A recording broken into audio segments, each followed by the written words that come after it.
सुप्रभात बच्चों, स्वागत है आपका हिंदी की कक्षा में। और हम पढ़ रहे हैं आपकी हिंदी पाठ्य पुस्तक कृतिका भाग 1 और इसके अंतर्गत हम पढ़ रहे हैं पाठ 1 इस जल प्रलय में। पाठ की शुरुआत हमने कर दी थी पिछले वीडियो में और आज हम इससे आगे कंटिन्यू पढ़ेंगे। तो पेज नंबर 6 जहाँ से हमें लास्ट पैराग्राफ से पढ़ना शुरू करना है। इससे पहले हमने पढ़ लिया था कि लेखक फणीश्वर नाथ रेणु ने यहाँ पर बाढ़ का जो दृश्य है, शहर में, पटना शहर में बाढ़ आ गई थी और उस बाढ़ का जो दृश्य है उसका वर्णन किया है। कैसे लोग जो है वो इससे बचने के लिए आवश्यक सामान जुटा रहे हैं। लोगों में बाढ़ के पानी को देखने की उत्सुकता है, लेकिन साथ में उनमें एक डर भी है। वो जो बाढ़ का पानी है वो किसी भी समय भयानक रूप ले सकता है, अपने साथ में सभी को बहा कर ले जा सकता है। तो लोगों में एक प्रकार से बाढ़ के पानी को देखने की उत्सुकता तो थी, लेकिन डर भी था। लेखक ने अपना जो अनुभव है, स्वयं जो लेखक ने बाढ़ को भोगा इस दौरान, उसके बारे में लेखक ने लिखा है। हम पढ़ रहे थे कि लेखक घर पहुंच गया था, अनाउंसमेंट हो चुकी थी कि आधी रात बाद शहर में, राजेंद्र नगर में बाढ़ का पानी घुस जाएगा। लेखक अपनी पिछली स्मृतियों में, यादों में खो गया था। इतना हमने पढ़ लिया था। अब वो कौन कौन सी यादें हैं, एक के बाद एक लेखक के दिमाग में वो सारी यादें फिर से ताज़ा होने लगी हैं। तो चलिए हम शुरुआत करते हैं पेज नंबर 6 का लास्ट पैराग्राफ। 1947 मनिहारी, तब पूर्णिया और अब कटिहार जिला में है मनिहारी। मनिहारी के इलाके में गुरुजी, कौन गुरुजी? स्वर्गीय सतीनाथ भादुड़ी के साथ गंगा मैया की बाढ़ से पीड़ित क्षेत्र में हम नाव पर जा रहे हैं। गंगा मैया मतलब गंगा नदी, ठीक है। तो गंगा नदी में बाढ़ आ गई थी और उस घटना को यहाँ पर लेखक याद कर रहे हैं। तो लेखक कहते हैं कि हम नाव पर जा रहे हैं, चारों ओर पानी ही पानी। दूर एक द्वीप जैसा बालूचर दिखाई पड़ा, बालू रेत के टीले जैसा एक द्वीप था। हमने कहा वहाँ चलकर जरा चहलकदमी करके टांगें सीधी कर लें। भादुड़ी जी कहते हैं किंतु सावधान। क्या कहा उन्होंने? जब लेखक ने कहा कि इस द्वीप पर चल कर के थोड़ा, नाव में बैठे बैठे थक गए हैं तो द्वीप पर उतरकर थोड़ा पैर सीधे कर लेते हैं, तो उसी समय उनके साथ में जो उनके गुरुजी थे उन्होंने कहा कि रुको, सावधान रहो।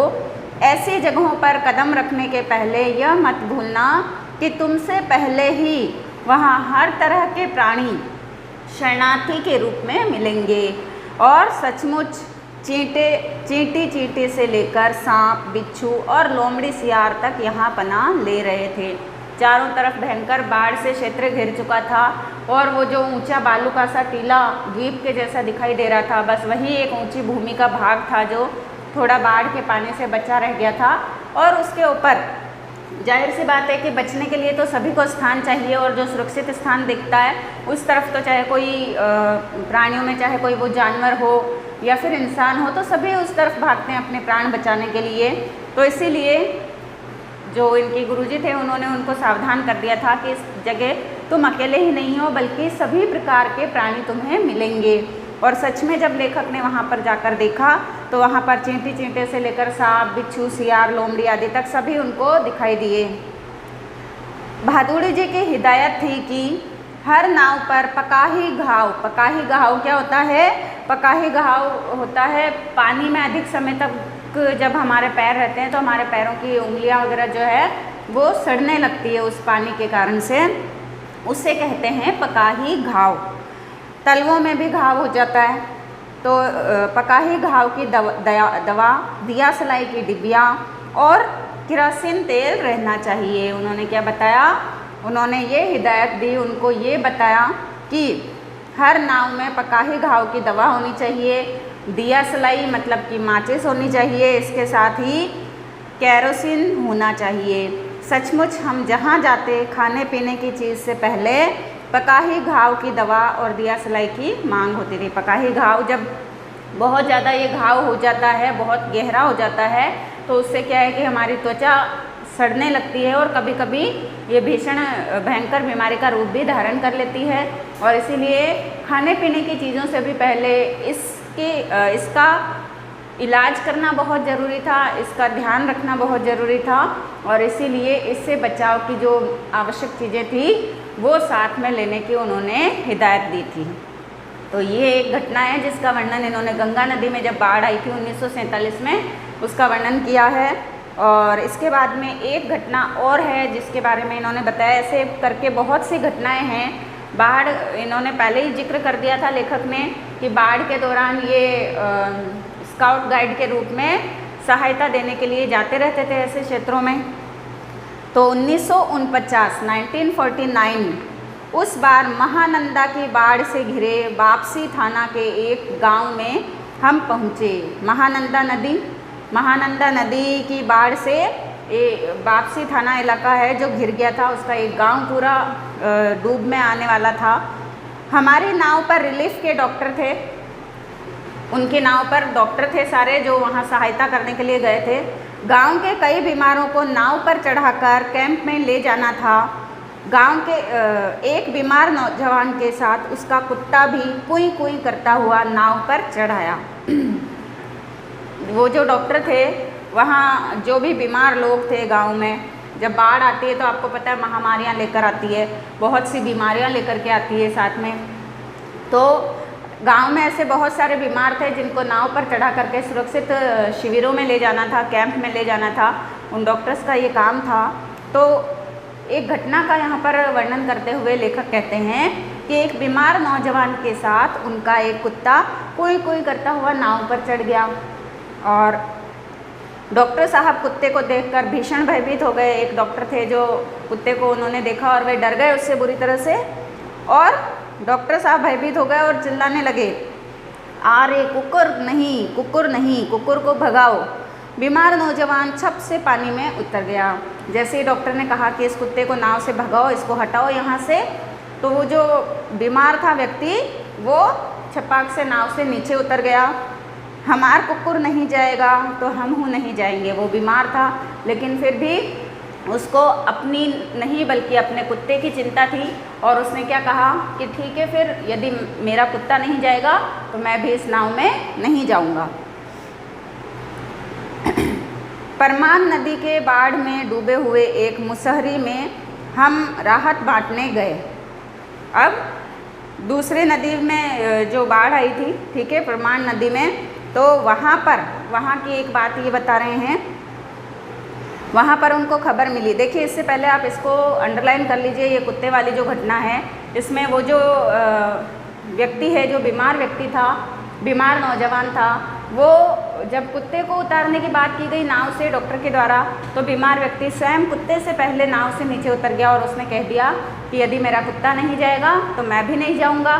तो इस बात से हमें पता चलता है कि वह स्वयं इतना बीमार था लेकिन उसका कुत्ते के प्रति प्रेम, उसकी सहानुभूति, उसकी आत्मीयता, यहाँ पर ये जो भावनाएं उसकी है, ये इंसानियत उसकी उस कुत्ते के प्रति झलक रही थी। मतलब इतना संकट था, बाढ़ से घिरे हुए लोग थे चारों तरफ, तो बाढ़ में हर कोई व्यक्ति अपने आप को बचाने की जहाँ कोशिश कर रहे थे, वहीं पर वह जो व्यक्ति है उसे अपनी परवाह ना होकर के और अपने कुत्ते की परवाह अधिक थी, उसके प्रति उसको सहानुभूति थी, एक आत्मीयता थी, एक लगाव था, और इसी लगाव के वशीभूत होकर, इसी आत्मीयता के कारण से कुत्ते के साथ में ही वह नौजवान स्वयं भी उस नाव से नीचे उतर गया था। ठीक है, तो इसके संबंध में आपके एक क्वेश्चन भी है, इसलिए मैंने यहाँ पर ये बताया है। फिर देखिए एक दूसरी घटना कि परमान नदी के बाढ़ में डूबे हुए एक मुसहरों की जो एक बस्ती थी, ठीक है, मुसहरी क्या है, मुसहरों की बस्ती। मुसहरे कौन होते हैं? एक आदिवासी जाति है जो कि दोने पत्तल इत्यादि बनाते हैं। ठीक है, हम राहत बांटने गए, खबर मिली थी वे कई दिनों से मछली और चूहों को झुलसा कर खा रहे हैं। उनको ये खबर मिली, मतलब सब कुछ नष्ट हो गया, अब जीने के लिए कुछ तो करेगा ही प्राणी, तो उनको ये खबर मिली कि अब वे लोग भूखों मर रहे हैं और अब जीने के लिए वो क्या कर रहे हैं, यदि उनको मछली मिल रही है तो मछली, चूहे मिल रहे हैं तो चूहे, इन सबको पका करके, झुलसा करके वे खा रहे हैं और किसी प्रकार से जी रहे हैं। किंतु टोले के पास जब हम पहुँचे तो ढोलक और मंजीरा की आवाज़ सुनाई पड़ी। जब वे उस टोले के पास, मतलब उस समूह या उस बस्ती में वहाँ पहुँचे उन लोगों के बीच में, तो उनको क्या सुनाई दिया? ढोल मंजीरों की आवाज़ सुनाई दी। जाकर देखा, एक ऊंची जगह मचान बनाकर स्टेज की तरह बनाया गया है। बलवाही नाच हो रहा है, एक प्रकार का आदिवासियों का नृत्य है ये बलवाही। लाल साड़ी पहनकर काला कलूटा नटवा दुल्हन का हाव भाव दिखला रहा है। नटवा मतलब जो नाटक दिखाने वाला होता है, तमाशा दिखाता है, हास्य विनोद करता है, ठीक है, अपनी एक्टिंग के माध्यम से। यानी वह धानी है। घरनी धानी को छोड़कर मायके भागी जा रही है। धानी मतलब क्या होता है? जैसे पति और पत्नी, ठीक है। घरनी मतलब पत्नी, धानी मतलब पति। तो ये जो वो जो व्यक्ति है वो मतलब ऊंचा मंच बनाया गया है। मचान जो होता है ना, थोड़ा सा ऊपर जैसे मंच की तरह बनाया जाता है, ठीक है। तो वहाँ पर वो क्या नाटक चल रहा है कि एक जो धानी है और जो घरनी मतलब जो उस धानी की पत्नी है वो रूठ करके और घर छोड़ करके मायके भागी जा रही है। उसका घर वाला मतलब वो जो धानी है, पुरुष, उसको मनाकर राह से लौटाने गया है, मतलब उसको मनाने के लिए वापस गया, रास्ते में वापस लाने गया है। इस पद के साथ ही ढोलक पर द्रुत ताल बजने लगा। और क्या बज रहा था? ढोलक की जो आवाज़ आ रही थी, उस ढोलक की थाप का भी इन्होंने यहाँ पर शब्द रूप खींचा है कि धागिड़ गिड़ चकै के चक धुम, चकै के चक धुम, चक धुम चक धुम, ऐसी आवाज़ आ रही थी उस ढोलक को बजाने से। कीचड़ पानी में लथपथ भूखे प्यासे नर नारियों के झुंड में मुक्त खिलखिलाहट लहरें लेने लगती है।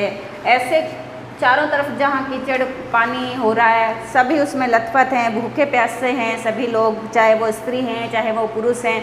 लेकिन इस झुंड में इतनी मुसीबतों के बावजूद भी उन सब के चेहरों पर खिलखिलाहट दिखाई दे रही है, मुस्कुराहट दिखाई दे रही है।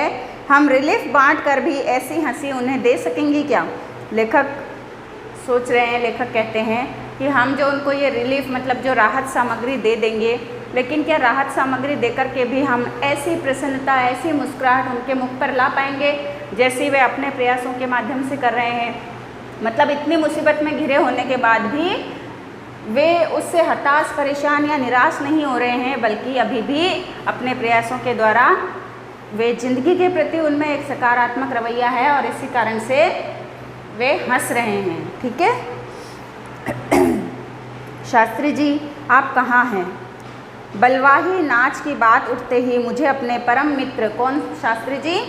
लेखक के परम मित्र भोला शास्त्री की हमेशा याद क्यों आ जाती है? लेखक ने जब उनका ये नृत्य देखा आदिवासी जातियों का, तब वे कहते हैं कि ये बलवाही नृत्य की बात जब उठती है तो मुझे अपने एक मित्र की याद आ जाती है, भोला शास्त्री की। ऐसा क्यों होता है, इसका क्या कारण बताया उन्होंने?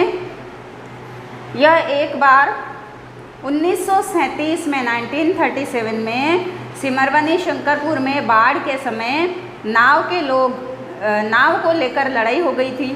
मैं उस समय बालचर, मतलब उस समय लेखक स्काउट बॉय थे और बालचर था। गांव के लोग नाव के अभाव में केले के पौधे का भेला बनाकर किसी तरह काम चला रहे थे। मतलब आपने देखा होगा ना कि जो केले के पौधे होते हैं उन्हीं का एक बड़ा सा पट्टा टाइप बना लेते हैं वे, उनको बांध करके और एक नाव जैसा रूप दे देते हैं और बांस वगैरह सब कुछ उससे बांध करके। तो उसी प्रकार से उन्होंने भी क्या किया, नाव कम थी, नाव के अभाव में वे लोग क्या कर रहे थे, केले का भेला बना करके ही किसी तरह से काम चला रहे थे। और वहीं जमींदार के लड़के नाव पर हारमोनियम तबला के साथ झिंझिर जल विहार करने निकले थे। झिंझिर करना मतलब जल विहार करना, पानी में नाव में बैठकर सैर करना, ठीक है। गांव के नौजवानों ने मिलकर उनकी नाव छीन ली थी, थोड़ी मारपीट भी हुई थी। नाव कम थी, जाहिर सी बात है खींचातानी सब में लगी रहती है।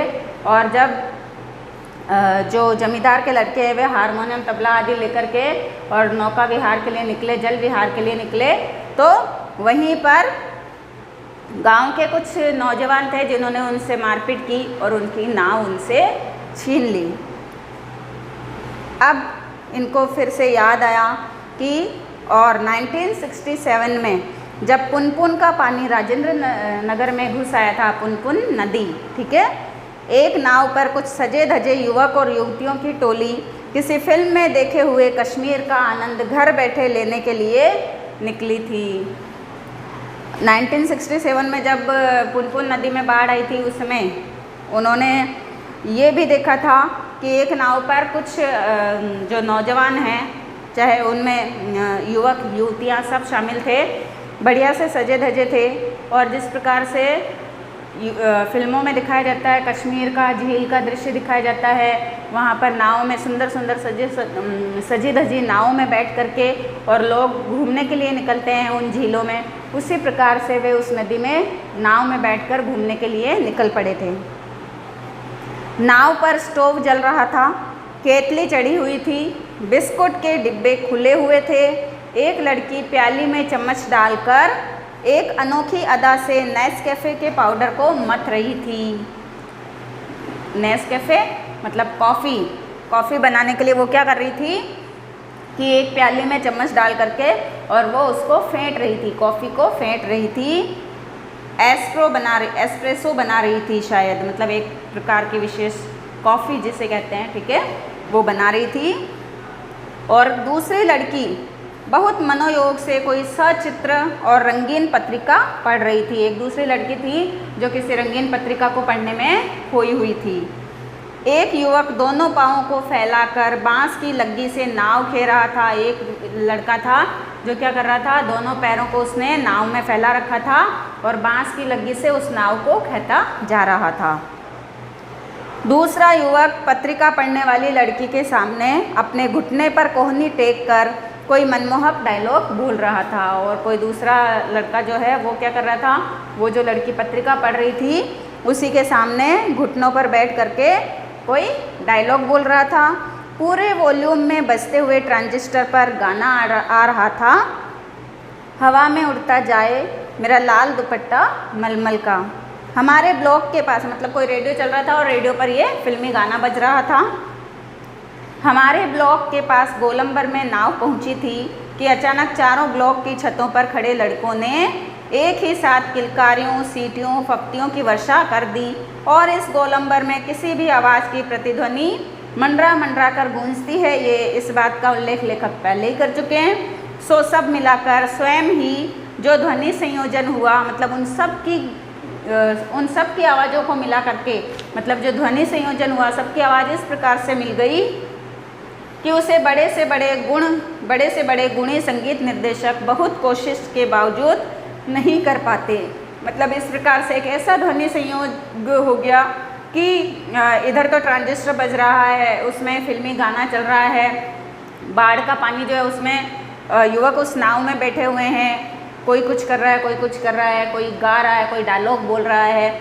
ऊपर से जो चारों तरफ जो बिल्डिंग्स वगैरह हैं वहाँ पर भी युवक युवतियाँ जो है वो उन सबको देख करके सीटियाँ बजा रहे हैं, किलकारियाँ मार रहे हैं, फप्तियाँ कस रहे हैं, डायलॉग्स बोल रहे हैं। तो इस प्रकार से एक पूरा ऐसा अजब संयोग बन गया, इस ध्वनि संयोग बन गया और उस गोल बिल्डिंग से, गोलंबर से टकरा करके वो आवाज़ जो है मतलब प्रतिध्वनित हो रही थी। तो उस समय एक ऐसा म्यूजिक लग रहा था लेखकों की तैयार हो गया है जिसे कोई बड़े से बड़ा संगीतकार भी लाख कोशिश कर लेता तो वो तैयार नहीं हो पाता।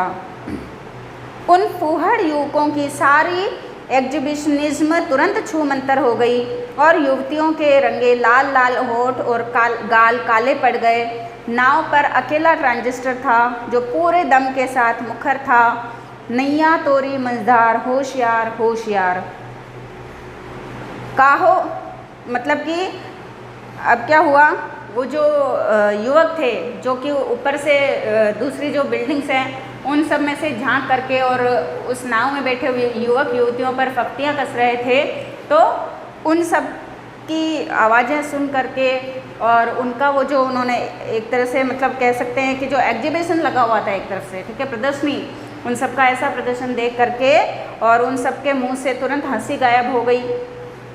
उनका चेहरा एकदम से उतर गया और उस समय वे एकदम शांत हो गए और उस नौका में केवल रेडियो पर संगीत सुनाई दे रहा था।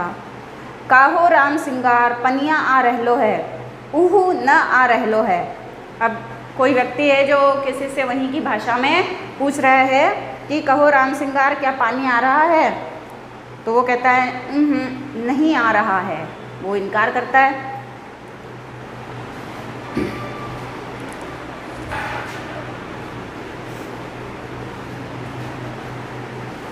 अब क्या हुआ कि एक व्यक्ति था जो मतलब संगीत चले जा रहा था, एक व्यक्ति था, उससे किसी ने पूछा पानी आ रहा है, और वो कहता है कि नहीं, पानी नहीं आ रहा है। 2:30 बज गए मगर पानी अब तक नहीं आया, लगता है कहीं अटक गया है। फिर से वापस वर्तमान में लौट आया लेखक, ठीक है। राजेंद्र नगर में पानी घुसने वाला था आधी रात के बाद में, और इसका अनाउंसमेंट हो चुका था, इसलिए कोई पूछ रहा था कि क्या पानी आ गया है, और उनको जवाब मिल रहा था नहीं अभी तक तो नहीं आया। रात के 2:30 बज गए थे लेकिन पानी अब तक नहीं आया था, कहीं अटक गया अथवा जहाँ तक आना था आकर रुक गया। मतलब जितनी संभावना थी उतना पानी नहीं आया होगा और जहाँ तक आना होगा वहाँ तक आकर रुक गया, अथवा तटबंध पर लड़ते हुए इंजीनियरों की जीत हो गई शायद, या फिर हो सकता है कि तटबंध मतलब जहाँ पर जो कुछ बाढ़ से बचाव के लिए जिन इंजीनियरों को लगाया गया था सुरक्षा के लिए, हो सकता है कि वो जो प्रयास कर रहे थे पानी को रोकने में वे शायद सफल हो गए हैं, या कोई दैवीय चमत्कार हो गया, या हो सकता है कि कोई ऐसा ईश्वरीय चमत्कार हो गया हो। नहीं तो पानी कहीं भी जाएगा तो किधर से, रास्ता तो पानी के जाने का यही है, राजेंद्र नगर से ही, क्योंकि सारी ढलान इसी तरफ है शहर की, तो या तो कोई दैवीय चमत्कार ही हो गया होगा, या इंजीनियरों ने कोई ऐसे सुरक्षा इंतजाम करने में सफलता प्राप्त कर ली होगी जिसकी वजह से पानी रुक गया होगा। और अगर ऐसा नहीं है तो पानी फिर कहाँ से जाएगा, रास्ता तो इधर से ही है। चारों ब्लॉकों के प्राय सभी फ्लैटों की रोशनी जल रही है, बुझ रही है, सभी जगे हुए हैं, कुत्ते रह रह कर सामूहिक रुदन करते हैं, आधी रात का समय है। और ऐसा कहते हैं ना, जैसे ये जो जानवर होते हैं कुत्ते बिल्ली पक्षी वगैरह, तो इनको क्या है कि किसी भी संकट के आने का पहले ही एहसास हो जाता है, अनुभव हो जाता है, तो वे ऐसी अजीब सी आवाज़ें निकालना शुरू कर देते हैं। तो ऐसी आवाज़ें उनको कुत्तों की वहाँ पर सुनाई दे रही थी, कुत्ते सामूहिक रूप से रुदन कर रहे थे, रुदन मतलब रोना, और उन्हें राम सिंगार की मंडली डांट कर चुप करा देती है। राम सिंगार जो है वो बैठा हुआ है अपने समूह के साथ में, और वे लोग उन कुत्तों को फिर से डांट कर चुप करा देते हैं, चुप चुप करके उनको चुप करा देते हैं। तो बच्चों आज हम ये पाठ इतना ही रखते हैं, फिर इससे आगे हम इस पाठ को अगले वीडियो में पूरा करेंगे, और तब तक के लिए आप इसको पढ़ लीजिए जितना पढ़ाया गया है एक बार फिर से। आज की कक्षा हम यहीं समाप्त करते हैं। आपका दिन शुभ हो। धन्यवाद।